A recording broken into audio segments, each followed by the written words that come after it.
A paz do Senhor Jesus, meu amado irmão, minha amada irmã.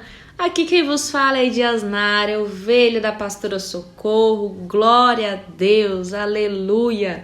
Como é bom, meu amado irmão, estar em mais uma oportunidade reunido com os irmãos para falarmos um pouquinho mais da palavra do Senhor. Meu irmão, esse momento é um momento riquíssimo, é um momento precioso, é um momento ao qual meu coração se enche de alegria por estarmos lendo a palavra do Senhor, por estarmos comentando um pouquinho mais sobre a palavra do Senhor e nos enriquecendo da graça, do poder de Deus, né? Glória a Deus. Que o Senhor te abençoe, meu irmão. E vamos dar continuidade no livro de 1 Samuel, capítulo 14, tá? Nós estamos quase terminando esse capítulo. Vamos ter aí o nosso estudo de hoje do capítulo 14, versículo 24 até o versículo 35, amém? E a palavra do Senhor vai nos dizer o seguinte: E estavam os homens de Israel já exaustos naquele dia, porquanto Saul conjurara o povo, dizendo: Maldito o homem que comer pão até a tarde, para que me vingue de meus inimigos, pelo que todo o povo se absteve de provar pão. E todo o povo chegou a um bosque, e havia mel na superfície do campo.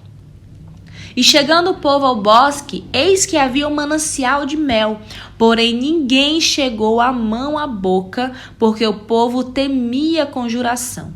Porém Jonatas não tinha ouvido quando seu pai conjurara o povo, e estendeu a ponta da vara que tinha na mão e a molhou no favo de mel. E tornando a mão à boca, aclararam-se os seus olhos. Então respondeu um do povo e disse: Solenemente conjurou teu pai o povo, dizendo: Maldito o homem que comer pão hoje, pelo que o povo desfalecia. Então disse Jonatas: Meu pai tem turbado a terra. Ora, vede como se me aclararam os olhos por ter provado um pouco deste mel. Quanto mais se o povo hoje livremente tivesse comido do despojo que achou de seus inimigos. Porém, agora não foi tão grande o estrago dos filisteus. Feriram, porém, aquele dia aos filisteus, desde Miquimás até Ajalon, e o povo desfalecia em extremo. Então o povo se lançou ao despojo e tomaram ovelhas e vacas e bezerros e os degolaram no chão, e o povo os comeu com sangue. E o anunciaram a Saul, dizendo: Eis que o povo peca contra o Senhor, comendo com sangue. E disse ele: Aleivosamente procedestes, revolvei-me hoje uma grande pedra. Disse mais Saul: Derramai-vos entre o povo, e dizei-lhes: Trazei-me cada um o seu boi, e cada um a sua ovelha, e degolai-vos aqui, e comei, e não pequeis contra o Senhor, comendo com sangue. Então todo o povo trouxe de noite, cada um com a sua mão, o seu boi, e os degolaram ali. Então edificou Saul um altar ao Senhor.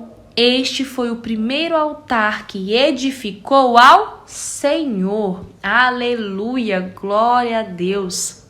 Nós vamos ver então, igreja, que o estado espiritual de nossos corações, eles revelam-se não apenas por nossos atos, mas também por nossas palavras. Porque a palavra do Senhor vai dizer lá em Mateus 12:34 que a boca fala do que está cheio o coração. Quando nós vamos ler as palavras do rei Saul registradas nas escrituras, elas revelam com frequência um coração controlado pelo orgulho, pela insensatez e pela dissimulação. Dizia coisas tolas para impressionar as pessoas com sua espiritualidade, quando na verdade a igreja estava caminhando longe do Senhor. O coração de Saul não estava em ordem com Deus, e num ato de imprudência o rei forçou seu exército a concordar com o voto de jejum até o anoitecer. Está lá no versículo 24, que diz assim: e estavam os homens de Israel já exaustos naquele dia, porquanto Saul conjurara o povo, dizendo: maldito o homem que comer pão até a tarde, para que me vingue dos meus inimigos, pelo que todo o povo se abstesse de provar o pão. O povo estava em jejum. Ele não impôs, igreja, o jejum por ser da vontade de Deus, mas porque desejava que seus soldados pensassem que ele era um homem inteiramente consagrado ao Senhor. No entanto, igreja, essa ordem ela foi mais uma mostra de fé confusa e supersticiosa de Saul. Acreditou que seu jejum, em conjunto com a presença da arca, impressionaria o Senhor e faria com que lhes desse a vitória. Porém, igreja, graças a Deus, Jonatas e seu escudeiro já estavam desfrutando a vitória sem a arca e sem jejum. Nenhum comandante sensato privaria seus soldados, igreja, de se alimentar e de ter energia em meio à luta. Isso não é nem cabível. Como que soldados que estão no meio de uma batalha, estão no meio de uma guerra, eles vão se abster do alimento, eles vão se abster de comer, de ter energia para lutar, porque é força física que eles precisavam ali naquele momento. E aí Saul, como comandante, como rei ali, né, como comandante daquela tropa, vai falar o que? Olha, se abstenham do pão, não comam pão. E a palavra vai dizer que os homens eles já estavam exaustos. Se eles já estavam exaustos, igreja do Senhor, então eles já estavam cansados, o corpo já estava fadigado, né? Então Saul ele vai colocar aí esse jejum insensato. A palavra do Senhor vai dizer, igreja, lá em Êxodo, capítulo 34, versículo 28, que Moisés jejuou durante 40 dias e 40 noites, quando estava lá no alto da montanha com o Senhor. Olha o que a palavra vai dizer. Esteve Moisés ali com o Senhor 40 dias e 40 noites. Não comeu pão, nem bebeu água, e escreveu nas tábuas as palavras do concerto, os 10 mandamentos. E esteve Moisés ali com o Senhor. Moisés estava sozinho? Não, igreja. Foi pela sua própria vontade? Não, igreja. Ele foi fazer ali a criação dos 10 mandamentos. Foi o Senhor que deu os 10 mandamentos para Moisés.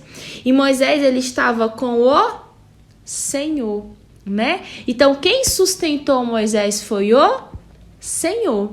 Mas os soldados de Saul, eles ficaram angustiados, eles ficaram exaustos, como nós acabamos de ler. E exaustos em extremo. Lá no versículo 31 vai falar que eles estavam exaustos em extremo, igreja. Traduzindo para os dias de hoje, é como se eles estivessem ali no máximo deles. Eles estavam ali já acabados, igreja. Em função desse jejum desnecessário. Quando obedecemos às ordens de Deus, igreja, nós caminhamos pela fé.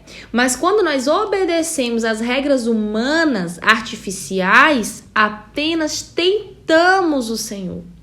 O primeiro caso é prova de confiança, enquanto o segundo é prova de presunção.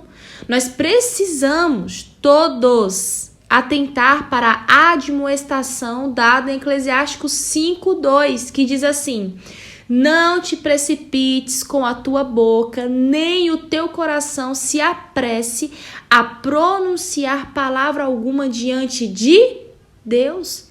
Nós temos que vigiar, nós temos que ser vigilantes, que sermos sábios. Não podemos ser pessoas precipitadas com o nosso coração e muito menos apressar a nossa boca em palavra alguma diante do Senhor.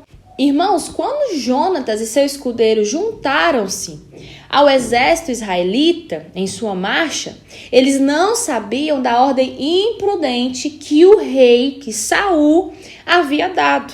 E Jonatas comeu um pouco de mel de favo que havia caído no chão. Assim, um dos soldados lhe disse que Saul havia colocado uma maldição sobre qualquer soldado que comesse durante aquele dia. Agora me diz, igreja, por que é que ninguém avisou Jonatas antes? Talvez, igreja, os soldados tivessem esperança de que a desobediência inocente, tá, igreja, de Jonatas, abrisse caminho para que todos eles pudessem comer. Imagina se Saul não estivesse propositalmente colocando a vida de seu filho em perigo. Jonatas, porém, não se mostrou muito preocupado e teve até a ousadia de admitir, igreja, lá no verso 29, no versículo 29, que a liderança do pai havia causado transtornos a Israel. E ali, igreja do Senhor, também com fome, o povo começou a comer os despojos da batalha, sem retirar o sangue e oferecê-lo, igreja, em sacrifício, como a lei ordenava, né? Nós já aprendemos que a lei ordenava que eles não poderiam comer carne alguma com sangue, né? Vamos dar uma olhadinha lá em Deuteronômio, capítulo 12, versículo 16, que diz assim: fala assim, igreja: tão somente o sangue não comereis, sobre a terra o derramareis como água, né? Repetindo: tão somente o sangue não comereis, sobre a terra o derramareis como águia.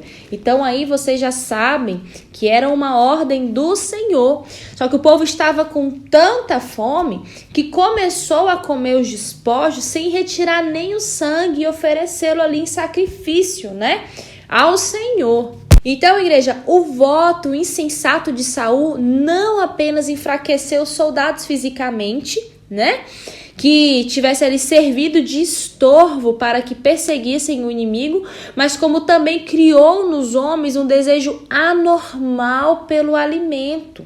Quando o sol se pôs e trouxe um novo dia, o voto já não estava mais em vigor e os soldados agiram como animais, atacando ali aqueles espojos, né? Matando as ovelhas e bois e comendo a carne com sangue. Quando os israelitas matassem o animal, eles deveriam deixar escorrer o sangue antes de preparar a carne, né? Em hipótese alguma, igreja, o sangue deveria ser usado como alimento. E nós já lemos sobre isso. Então, um voto verdadeiramente espiritual, ele vai fazer aparecer aquilo que há de melhor nas pessoas.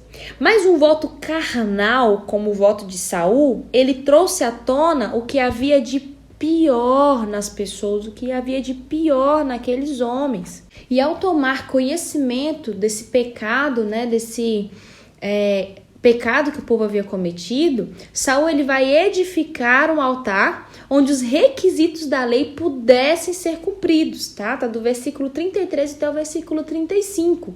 A palavra do Senhor vai dizer lá no versículo 35: este foi o primeiro altar que edificou o Senhor. Então, igreja, o que Saul fez? Ele fez um juramento sem pensar nas consequências, os resultados, né? Seus homens, eles estavam cansados demais para lutar. Eles estavam tão famintos que comeram carne que ainda continha sangue, o que era contrário à lei do Senhor, tá bom? Saul quase matou seu próprio filho, né? Então, o juramento impulsivo de Saul pareceu heróico, mas teve efeitos secundários e desastrosos, igreja, para o povo. Depois de vários anos como rei, igreja, Saul finalmente construiu seu primeiro altar a Deus, lá no versículo 35. Mas somente como último recurso. Durante todo o seu reinado, Saul só se aproximava de Deus depois de ter tentado tudo o que ele poderia fazer com suas próprias mãos. Isso estava em total contraste com o que o sacerdote sugeriu de que Deus deveria ser consultado antes de tudo. Teria sido muito melhor, igreja, que Saul tivesse consultado a Deus em primeiro lugar, edificando o altar como seu primeiro ato oficial como rei, porque Deus, ele é grande demais para ser uma segunda ideia. Quando nós nos dirigimos a ele, em primeiro lugar, nós nunca mais teremos que voltar a Ele como o último recurso, igreja. O Senhor, Ele tem que ser o primeiro. O primeiro ato de Saul como rei deveria ter sido edificar um altar ao Senhor. Mas não, ele sempre tomou o Senhor como o último recurso. Como o último recurso. Ele dizia que queria buscar ao Senhor, que queria o Senhor, porém no momento, no ato de Deus falar algo, ou de Deus se manifestar, ou de trazer a presença de Deus, Saul, ele sempre dava um jeito de seguir a sua própria vontade, o seu coração, né?